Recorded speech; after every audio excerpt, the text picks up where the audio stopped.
ଏଇ ବୋଉ ହଁ, ତୁ ଆଜି ଅଚ୍ୟୁତାନନ୍ଦଙ୍କ କଥା କ'ଣ କହିବୁ କହୁଥିଲୁ? ଅଚ୍ୟୁତାନନ୍ଦଙ୍କ କଥା ପିଲାମାନେ ଶୁଣ ମନ ଦେଇ।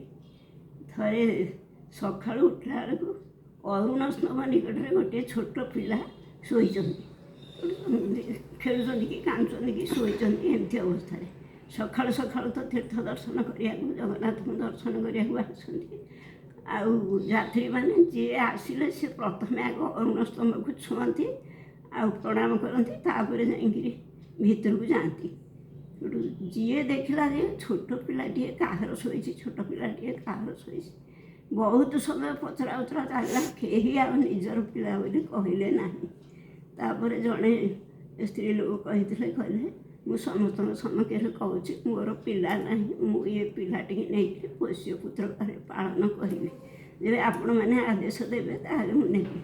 ସେଠୁ ସେ ପୁଅଟିକି ନେଇକି ସମସ୍ତଙ୍କ ସହମତିରେ ପାଳନ କରିଥିଲେ। ସିଏ ଯେତେବେଳେ ପିଲାକୁ 10-12 ବର୍ଷ ହେଇଗଲା, ସେଠୁ ତାଙ୍କର ସେ ନିଜତ୍ୱ ଗୁଣ ବାହାରିଲା।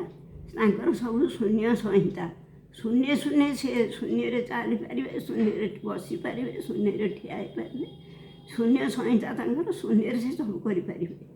ଆଉ ଯିଏକି ଆମର ଅଚ୍ୟୁତାନନ୍ଦ ମାଳିକା ସବୁବେଳେ ପଢ଼ା ହେଉଛି ଆମର ଇଏରେ ଟିଭିରେ ଦେଖୁଛନ୍ତି, ଶୁଣୁଛନ୍ତି।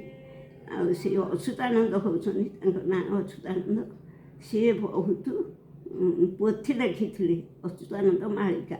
ତାଙ୍କର କ୍ଷେତ୍ର ସେ ପ୍ରସ୍ତୁତି କଲେ କେଉଁଠି ନା ନେମାଳରେ ତାଙ୍କ କ୍ଷେତ୍ର ପ୍ରତିଷ୍ଠା କରିକି ସିଏ ରହିଲେ ସେଇଠି। ଇଏ ଅଚ୍ୟୁତାନନ୍ଦଙ୍କର ଭକ୍ତ ସେମାନେ ଯାଆନ୍ତି, ବହୁତ ଭକ୍ତ ବି ଗହଳ ହୁଅନ୍ତି। ଆଉ ଜ୍ୟେଷ୍ଠ ପୂର୍ଣ୍ଣିମା ଦିନ ତାଙ୍କର ସେଇଠି ବହୁତ ମେଳା ମହୋତ୍ସବ ହୁଏ। କିନ୍ତୁ ଗୋଟିଏ କଥା ମନେ ରଖେ ଯେ ପ୍ରତିବର୍ଷ ଯେତେବେଳେ ସ୍ନାନ ପୂର୍ଣ୍ଣିମାରେ ଜଗନ୍ନାଥ ଆସନ୍ତି ସ୍ନାନ ମଣ୍ଡପକୁ, ସେତେବେଳେ ସେ ଯାଆନ୍ତି ଜଗନ୍ନାଥଙ୍କୁ ଦର୍ଶନ କରିବାକୁ। କିଏ? ଅଚ୍ୟୁତାନନ୍ଦ। ପ୍ରତିବର୍ଷ ସେ ଯାଆନ୍ତି ସ୍ନାନ ପୂର୍ଣ୍ଣିମାରେ। ସେଠୁ ସ୍ନାନ ପୂର୍ଣ୍ଣିମା 15 ଦିନ ଖଣ୍ଡେ ଅଛି। ଶିଷ୍ୟମାନଙ୍କୁ କହିଲେ ପିଲାମାନେ ଶୁଣ, ମୁଁ ଟିକେ ଧ୍ୟାନରେ ରହିବି, ଆଉ ତମେ କେହି ମୋତେ ଡାକିବ ନାହିଁ। ଆଉ ମୋ ଚାରିପାଖ ଯାକ ନଡ଼ିଆ ଛପା ଚାଞ୍ଚଡ଼ା ଦେଇଦିଅ, ଆଉ ମୋ ପାଖରେ ଅଖଣ୍ଡ କୀର୍ତ୍ତନ କରିବ। ଆଉ ଯେବେ ମୁଁ ନ ଉଠିଛି ସେବେ ପର୍ଯ୍ୟନ୍ତ ମୋତେ କେହି ଡାକିବ ନାହିଁ। ଏ କଥା କହି ଅଚ୍ୟୁତାନନ୍ଦ ଧ୍ୟାନରେ ବସିଲେ। ସେଠୁ ଏମାନେ ସବୁବେଳେ କରୁଥାନ୍ତି ଅଖଣ୍ଡ କୀର୍ତ୍ତନ, ମଝିରେ ମଝିରେ ଛପା ବାଟେ ଗଳିକିରି ଚାହୁଁଥାନ୍ତି, ଧ୍ୟାନସ୍ଥ ଅବସ୍ଥାରେ ଅଛନ୍ତି ଅଚ୍ୟୁତାନନ୍ଦ।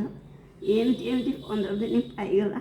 ଯେଉଁଦିନ ଆମର ସ୍ନାନ ପୂର୍ଣ୍ଣିମା, ସେଇଦିନ ସେଠୁ ସମସ୍ତେ ଶିଷ୍ୟମାନେ ଭାବୁଛନ୍ତି ସେ ସବୁ ବର୍ଷ ତ ଗୁରୁଦେବ ଯାଆନ୍ତି ଆଉ ଜଗନ୍ନାଥଙ୍କୁ ଦର୍ଶନ କରିବାକୁ ସ୍ନାନ ବେଦୀରେ, ଆଉ ଏ ବର୍ଷ ତ ଧ୍ୟାନରେ ବସିଲେ, ଆଉ କ'ଣ ଯିବେନି?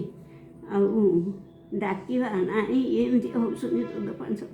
ଦେଖିଲା ବେଳକୁ ଗଳିକିରି ଦେଖିଲା ବେଳକୁ ସେଇଠି କେହି ନାହାନ୍ତି, ଆଉ ଅଚ୍ୟୁତାନନ୍ଦ ନାହାନ୍ତି। ଗୋଟିଏ ଫୁଲମାଳ ସେଇ ଜାଗାରେ ପଡ଼ିଛି। ସେଇଠୁ ସମସ୍ତେ କହିଲେ ଫୁଲମାଳ ପଡ଼ିଛି ଅଚ୍ୟୁତାନନ୍ଦଙ୍କର। ଆଉ ଚାବି ପେନ୍ଥାଟା ସବୁବେଳେ ସେ ଭଣ୍ଡାର ଘର ଚାବି ରଖିଥାନ୍ତି ଅଚ୍ୟୁତାନନ୍ଦ। ସେଠୁ କହିଲେ ବୋଉ କ'ଣ ପଳେଇଲେ ନା କ'ଣ, ଶ୍ରୀକ୍ଷେତ୍ର ଚାବି ନେଇ ପଳେଇଲେ ନା କ'ଣ? ସେଠୁ ଏତିକି ବେଳେ ଜଣେ ବ୍ୟକ୍ତି ଆଣି ଚାବି ପେନ୍ଥାଟା ଧରେଇଦେଲେ। କହିଲେ ଗୁରୁଦେବ ଗଲେ ଶ୍ରୀକ୍ଷେତ୍ର, ଆଉ ଭୁଲରେ ଚାବିଟା ନେଇଯାଇଥିଲେ, ଆଉ ଚାବିଟା ନିଅ, ରଖ ଭଣ୍ଡାର ଘର ଚାବି।